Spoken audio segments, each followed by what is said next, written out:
তাহলে এবার আমরা কতগুলি লেজার পোস্টিং করে নিই প্র্যাকটিক্যালি। তাহলে কি আছে, প্রথমে আছে cash account debit two capital. তাহলে ক্যাশের টু ক্যাপিটাল, ডেট দিয়ে দিবি। এখানে ডেট কত ছিল, 1 তারিখ।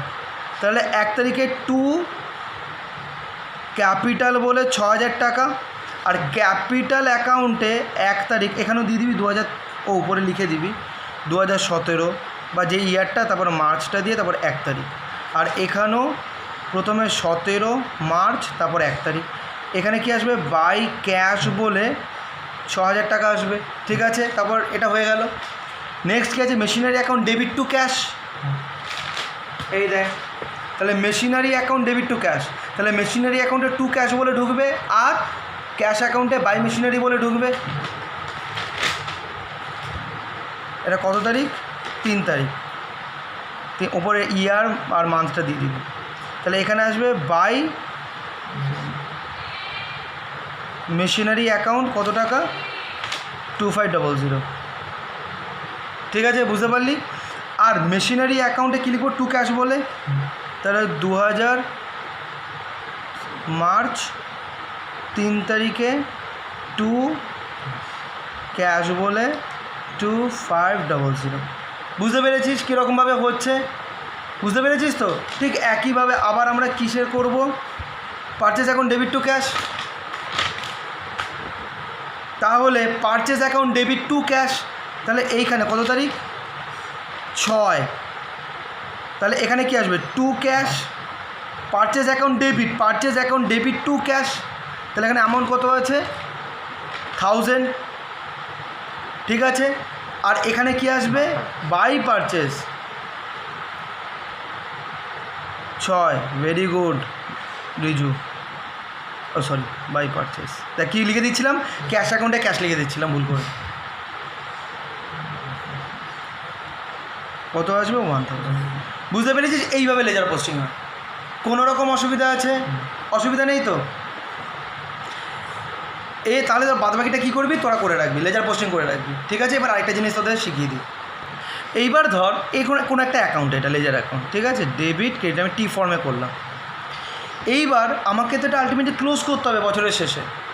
তো এবার কি করব, আগে আমরা দেখব দুটো দিকের মধ্যে কোন দিকটা বেশি। তাহলে এই দিকটা বেশি, 700 900, আর এটা 300 700, আর এটা এদিকে। এই দেখ ভালো মতন দেখবি, যেই দিকটা বেশি সেই দিকটা টোটালটা এখানে লিখবি একদম প্যারালালি এরকমভাবে। আবার দুটো দাগ এখানে দিবি, টোটাল অ্যামাউন্টটা এখানে লিখবি। ঠিক আছে, এটার থেকে ওপরে যতগুলো রয়েছে সেগুলোকে কি করবি, মাইনাস করে দিবি। মাইনাস করলে কত আসবে, 400। এটাকে লিখবি বাই ব্যালেন্স সিডি। এটা মানেটা কি তোদের পরে বোঝাবো, না সিডি মানে ক্যারিড ডাউন, পরে বোঝাবো। আগে দেখ কীভাবে আমরা ব্যালেন্সটা বার করছি। আগে দেখবি লেজার অ্যাকাউন্টের কোন সাইডের দিকটা বেশি, সেটাকে যোগ করে বসাবি একদম সেটার সমান সমানে, সেই অ্যামাউন্টটাকে বসাবি একই রকমভাবে। তারপর তার ওপরে যেগুলো রয়েছে সেগুলোকে মাইনাস করে ব্যালেন্সটা বসিয়ে দিবি, বাই ব্যালেন্স সিডি বলে। ঠিক আছে, এইটার মানে কি বোঝায় জানিস, এটার মানে বোঝায় ডেবিট সাইডটা 400 টাকা দিয়ে বেশি। এখানে কত আছে, এই এটা 700 900, সরি এক্সট্রিমলি সরি, 900। তাহলে এটা কত আসবে, 600। তো তার মানে এই যে 600, এই 600, এটা বোঝাচ্ছে যে ডেবিট সাইডটা ক্রেডিটের তুলনায় 600 দিয়ে বেশি, তাই তো? কারণ এখানে দেখ 300, এখানেও 300। তাহলে বাদবাকি যেটা এই 200 আর 400, এই দুটো দিয়েই ডেবিট সাইডটা বেশি, এই বেশিটাই এখানে দেখাচ্ছে। কথাটা বুঝতে পারলি? এইবার ভালো মতন বুঝবি, লেজার অ্যাকাউন্টে এই যেগুলো আমরা বার করছি, যে এগুলোকে কি বলে, ব্যালেন্স বলে। তো লেজার অ্যাকাউন্টের ব্যালেন্সকে দুভাগে ভাগ করা যায়। একটা হচ্ছে ডেবিট ব্যালেন্স, আরেকটা হচ্ছে ক্রেডিট ব্যালেন্স। বুঝতে পেরেছিস? ডেবিট ব্যালেন্স কাকে বলে, ক্রেডিট ব্যালেন্স কাকে বলে, মনে রাখবি। এই যে সিচুয়েশানটা, ডেবিট সাইডটা 600 টাকা দিয়ে বেশি বলেই ব্যালেন্সটা কোন দিকে বেরিয়েছে, ক্রেডিট সাইডে বেরিয়েছে। এই যে ব্যালেন্স, এই ব্যালেন্সটাকেই তাই বলা হবে ডেবিট ব্যালেন্স। কখনো গুলিয়ে ফেলবি না যে ক্রেডিট সাইডে যেই ব্যালেন্স বেরোয় সেটাকে বলা হয় ক্রেডিট ব্যালেন্স, একদমই না। এই যে ক্রেডিট সাইডে যে ব্যালেন্সটা বেরোচ্ছে এটা কেন বেরোচ্ছে, কারণ হচ্ছে ডেবিট সাইডটা বেশি বলে, এই কারণে সেটাকে বোঝানোর জন্য এটাকে বলা হবে ডেবিট ব্যালেন্স। ঠিক আছে, তো তার মানে ডেবিট ব্যালেন্স কোনটাকে বলা হবে, যখন ডেবিট সাইডটা বেশি হবে ক্রেডিট সাইডের থেকে তখন সেটাকে বলা হবে ডেবিট ব্যালেন্স।